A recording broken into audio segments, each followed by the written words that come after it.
మేమందరం కలిస్తే ఎంతమంది?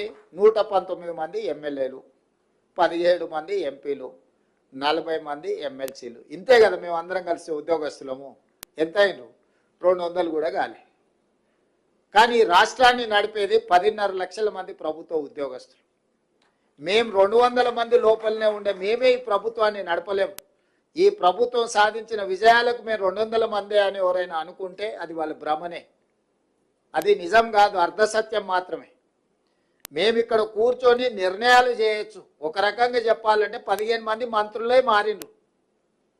మిగతా శాసనసభ్యులు అవతలలో యువతలలో, మిగతా ఎమ్మెల్సీలు అవతలలో యువతలలో, మిగతా ఎంపీలు అవతలలో యువతలలో వాళ్ళే ఉన్నారు.